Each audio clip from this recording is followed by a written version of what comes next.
What's up, guys? Welcome back to Newswave. Well, yesterday, about an hour after Newswave went up, we had the Smash reveal trailer, and Sakurai sat down and told us all about the new character, which was definitely a character that no one was really talking about at all. And yes, it is another Fire Emblem character. We're going to go over that here today and what happened with all of that. The internet had the reaction I would expect, we'll say. We'll talk about that, and we could talk a bit about some of the characters that are coming up, because it looks like we're going to have more than I believe most of us were thinking anyway to look forward to for the next couple of years. Also, let's talk a bit about Horizon Zero Dawn, possibly going to PC. This is back again, and this time it's from a pretty reputable source about Horizon Zero Dawn no longer being a PlayStation exclusive. As always, guys, if you enjoy these videos, make sure to hit the like button. It does help out. You guys have been liking the videos quite a bit recently, like I said, over the past couple of weeks, and it really has been helping, so I do appreciate that. And if you're brand new here, make sure you hit the red button down there to subscribe so you can stay up to date on all of the gaming news going on in the gaming world. I want to start today with Google Stadia. We just talked about this yesterday, right, where it seemed to be having some struggles, and then wouldn't you know it, yesterday, Google posted an entire write-up about their strategy going into 2020. We have a lot more planned, and we'll continue to work hard toward delighting gamers with our vision for Stadia. Looking at our upcoming lineup, we are tracking more than 120 games coming to Stadia in 2020, and are targeting more than 10 games in the first half of this year alone that will be only available on Stadia when they launch. We're working with our partners to share more on those games soon. Hey, that's actually a good strategy. Now, we know that they bought a studio recently, they formed one, but I can't imagine they will have exclusive games from those studios ready to go anytime soon. Like, definitely not in 2020. So the next best thing you can do is try to get exclusive games that are timed exclusives that, well, if you want to play it, you got to go to Stadia, right? You got to at least sign up, because I told you they run on signups, they run on monthly active users. You got to figure out how to get them. This makes sense, right? Timed exclusives. They say they have 10 of them in the first half of this year, which means we should start seeing the first one soonish. Now, they could be smaller games, of course, but still, that's the strategy you need to do if you're Google Stadia. We'll see, again, what they have for us the first half of this year. So I guess before the end of July, we should know those 10 games, and hopefully they're good enough to get people to start talking about Stadia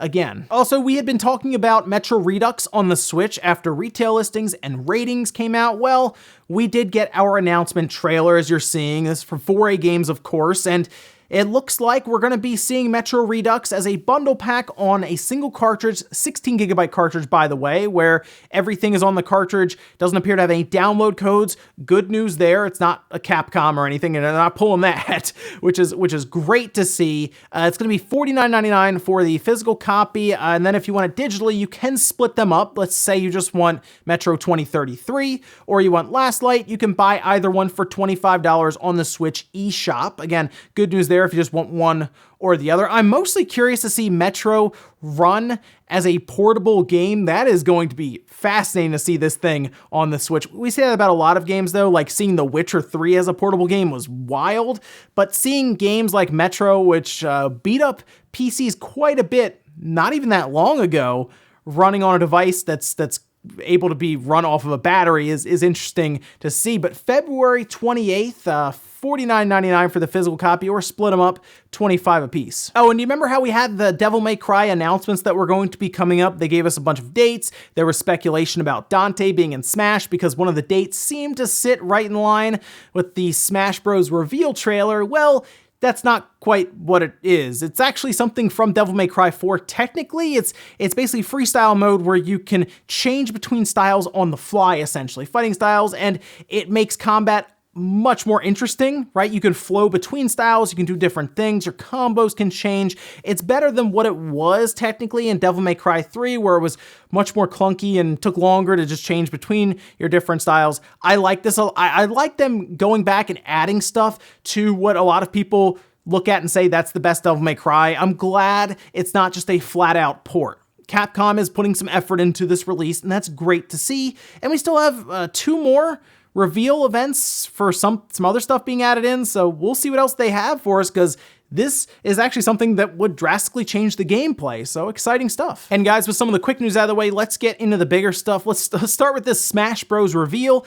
Took place 6 a.m. Pacific time yesterday, 9 a.m. Eastern, and they pretty much just jumped right into the trailer. And I was hoping as soon as the trailer started that it was one of their classic swerves, right? Where they'll take a character and put it in another game's world, right? Just try to throw you off a little bit.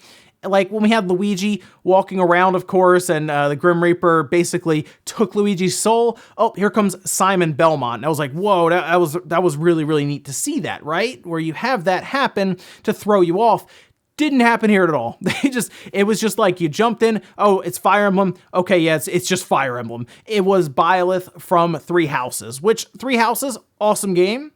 You know what? I actually like that Byleth is getting representation here from what is a really, really good game in general. Not even just like a good Fire Emblem game, just a good game straight up. I think everyone should play that game if they have any interest at all in Fire Emblem. Go ahead and pick it up. It's worth a couple playthroughs, actually. There's a lot of game to play there. But I understand looking at this, yes, it is underwhelming. It's a Fire Emblem character. There's a lot of Fire Emblem characters already in the game, but there are also a lot of other characters in the game, so I guess it's like you're getting into percentages and all of this. But I think based on a lot of the hopes and the dreams of a lot of people, to see Byleth, it was like, oh, okay, all right, I guess. Yes, there was disappointment, absolutely. I don't even think anyone was like mad.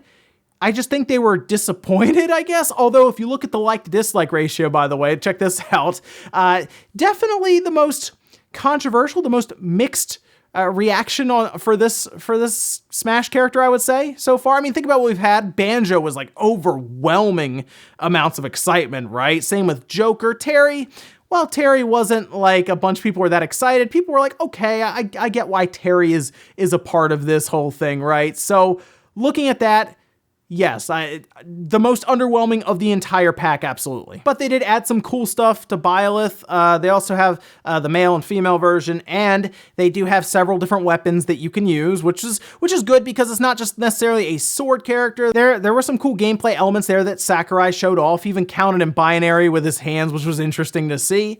But there was a bit more to Byleth than like you hear like Fire Emblem character, you go, okay, sword character, or yeah, it's okay, it's not gonna be that interesting. No, Byleth looked pretty interesting, and that's coming from someone who doesn't play a ton of Smash. I looked at that and said, okay, that could be fun to play as Byleth in the game. Now, of course, we'll have a stage that shows up here as well, which is from the game, and it transforms between different parts of the stage, which is cool. Music, and then we also had some Mii costumes, and one was funny because it was Cuphead, and okay, that's cool to see Cuphead thrown in there, right? We also had, strangely, Altair from Assassin's Creed. I don't know what that was. Okay, sure, why not? We have the Rabbids head in there, and then we have Mega Man X and Mega Man Battle Network, so yeah, quite a few Mii costumes. In fact, a lot of people were really interested in the Mii costumes, even over Byleth. Like, I think seeing Cuphead was just really, really cool for a lot of people. Almost like how we saw Sans fairly recently. That threw a lot of people off as well. And over the next few years, going through 2021, there will be 6 more fighters coming. So there's going to be a whole nother Fighters Pass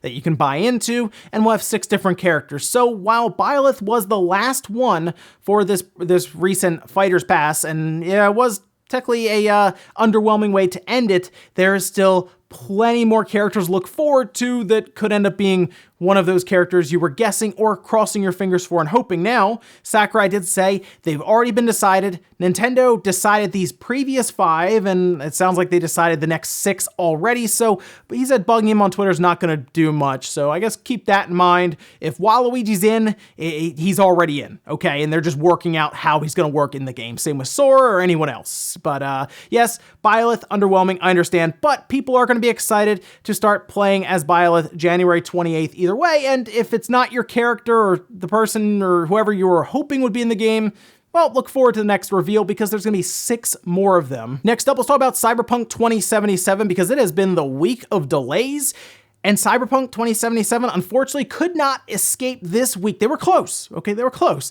They could not escape this week without also being delayed. This was posted up on Twitter, as you're seeing here, by CD Projekt Red, saying Cyberpunk 2077 won't make the April release window, and we're moving the launch date to September 17th. Now, they do cite that the game is playable currently, like they can play all the way through it, but there's more playtesting that needs to be done to ensure that the game is up to their quality standards, which tells me that there are probably still bugs that they want to work out, and they don't want to release it as a buggy mess or just would be game-breaking issues, because it does sound like this game has a massive scope and a massive vision here, and it's going to be a large game, so they want to make sure it is completely ironed out of any bugs or glitches or anything that would ruin the experience day one that we'd have to wait for a patch for anyway. Now, it's a lengthy delay, right? Going from April to September, so hopefully that means they have enough time, or at least they get plenty of time, I should say, to work all of that out, because when Cyberpunk comes out, it's going to have some high expectations, we'll say. Most people are looking at that and saying, there's a good chance that's going to be Game of the Year for 2020, and people have been waiting for a long time for this game to come out, and we were close. It was coming in April, we were this close, and they pull it back a bit. So we'll have to wait. But hey, that frees up April a little bit at least, right? We just had Final Fantasy pushed to April, and people were going to have to start deciding what they were going to get that month. So I guess in a sense it frees it up a little bit, but we were this close to getting a Cyberpunk.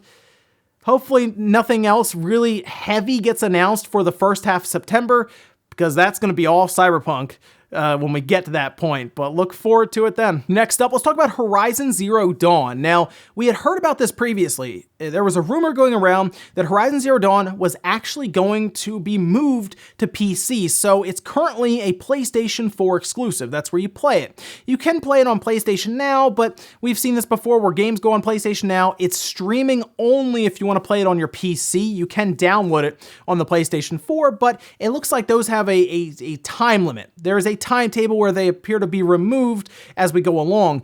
So the idea of Sony taking what is a first-party exclusive and moving it to PC is brand new. That is very interesting to hear about that. Right now, Horizon Zero Dawn is going on 3 years old. If you remember, it came out 5 days or so before Breath of the Wild. It was pretty close. So we are coming up on the 3-year anniversary, and who knows, maybe that's when they launch it on PC. But these reports are now coming from Jason Schreier at Kotaku, who is citing 3 anonymous sources within, or at least familiar, we'll say, with Sony and PlayStation and their plans going forward. So we heard about it before. We hear about a rumor, and then we come up here to Jason Schreier with Kotaku, and it tells me it's probably getting close to the announcement, and Jason believes that it's either going to Steam or Epic Game Store or both.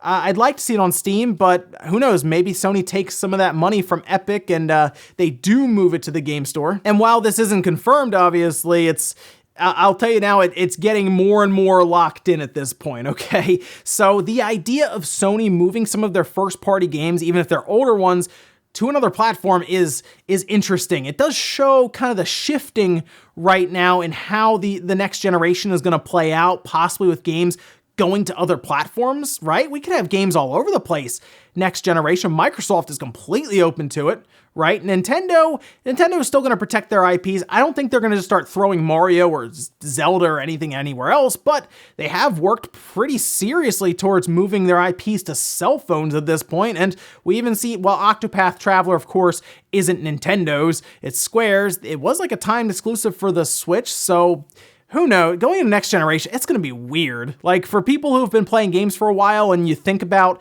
Kratos being attached to PlayStation, will he next generation? Or Master Chief attached to the Xbox?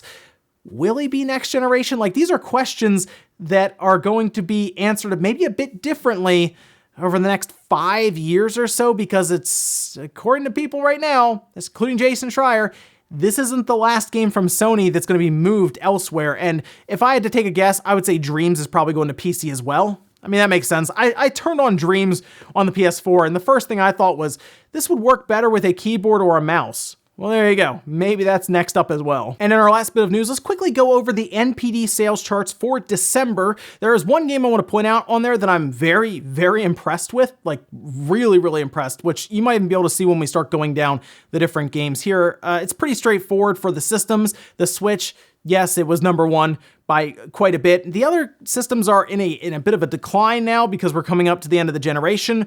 It's the last holiday that those will be the sole systems really from Microsoft and Sony. Nintendo, of course, has the Switch and the Switch Lite, so they have more offerings. It's newer. They even have the cheaper system at this point with the Switch Lite. So yeah, they're gonna do really well, and they did. But let's go over to we're gonna go to the top 10 games for the NPD sales charts that do track dollar sales, physical sales for a lot of them in stores. And you can see at the top, we have Call of Duty Modern Warfare 2019. Then we have Star Wars Jedi Fallen Order, which is great to see that do really well over December. Awesome.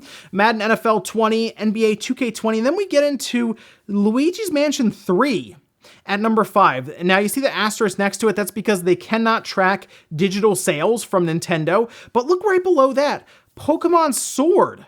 Luigi's Mansion 3 outsold Pokemon Sword and then Pokemon Shield, of course, separately. I'm sure you add those together and they probably jump above it, but that is super impressive for Luigi's Mansion 3. Wow. Mario Kart 8 below Pokemon Sword at 7, Super Smash Bros. Ultimate at 8, Pokemon Shield at 9, and then Minecraft at 10. Now, I do think next year, things will be very interesting. We should have better sales next holiday, obviously, than this past holiday. So you will see those sales numbers start to go up rather than us being negatives for percentages and dollar spend. We should be up, especially with, we assume, a $500 and possibly a $600 system. Yes, it'll do much better next year. But looking at this, hey, good for Luigi's Mansion 3. Seriously, that is number 5 with just physical. Wow, that's good stuff there. I'm very happy to see that. Pokemon Sword and Shield, I'm a little surprised it was down kind of in December because we've seen it sell really well in Japan. I thought that would have been higher, but again, you split your games up and they're both still in the top 10. Maybe you slap them together and they're in like the top 4 or something, but I'm just impressed with Luigi's Mansion 3 here. Call of Duty at the top should not surprise anyone. Call of Duty always sells really, really well every year. It's like the best-selling game each year, constantly at this point. Red Dead Redemption 2, I think, may have beat it out last year, though. But still, it's not surprising. And then see Jedi Fallen Order at the top for December was also really, really cool to see because it's an EA game that doesn't feel like an EA game. Otherwise, though, it'll be interesting to compare next December to this December when we get those new systems. Oh, and one last thing to point out for the NPD sales charts, it does appear that Death Stranding did not sell that well in December, like, at all. I know it came out in November, but you figure holiday time and all of that, maybe a pickup in sales or at least remain steady because we're seeing things like Madden 20 and NBA 2K20 at the top that came out before Death Stranding. No, it was completely gone. It was not in the top 20 and it was significantly lower even on the PlayStation only charts. So unfortunately, it does not look like Death Stranding didn't sell that well, but it is a stranger game and who knows what their sales expectations were. It just didn't look like it performed very, very well pretty much after it launched. Like that first week or two after that, it seems to have just fallen off almost completely. And we'll finish up with the comment of the day as you're seeing here. This one is from Jneep saying, here's a hot take. Google Stadia isn't a gaming platform, it's a rental service. And yeah, I mean, you're not incorrect about that, but when we do get the free option, at that point you're buying the game and you're just playing it, but if you lose your internet connection, you no longer have access to the game. And you know what? It's actually not that far off from buying games digitally if you really consider it. The only real difference is you have to check in with your digital games from time to time for them to work offline, whereas Stadia just does not work at all if you don't have any internet. I mean, the best option if you want to have preservation for your game is to have it physically without needing a download. And I'm saying that because of things like the Switch where half the game might be on the cartridge and the other half you have to download. But Google Stadia is as far off into the digital side as we can get, and that's why people are getting concerned because there was already that concern about physical versus digital because you still don't technically own those digital games, right? And now we're getting to the point where it's game streaming where you don't even have the game on your hard drive, and it's like, ooh, okay. But you bring up rental service, right? I actually think Google Stadia makes a lot of sense as a way to rent games. If you consider that, if let's say you're somewhere and you don't have your system, you don't have your PC or something happens there and you pretty much have a computer, a laptop with a web browser and you want to spend $5 or $6 to play a game for the night or something, that would make sense. There's no downloads, there's no updates. You just click play and it plays. Like, that is an actual use for Stadia, and that's kind of the way I view it. It seems almost more of a utility rather than a gaming platform. Ladies and gentlemen, let's go to it here for Newswave. If you enjoyed this video, guys, hit the like button, really helps out. If not, hit the dislike. Leave comments down below about everything we talked about today, whether it is Byleth joining Smash. What did you think about that trailer? What did you think about the reveal? And what do you think about 6 more characters coming down the pipeline over the next few years? Who do you think is going to be one of those 6 characters? Let me know about that one down below. And then what about Horizon Zero Dawn, a Sony exclusive, no longer being a Sony exclusive according to reports out of Kotaku and Jason Schreier? Do you think that's a really big deal for Sony to make that move? And what could it mean for next generation games going forward? Thank you so much, guys, for watching, and I'll see you next time.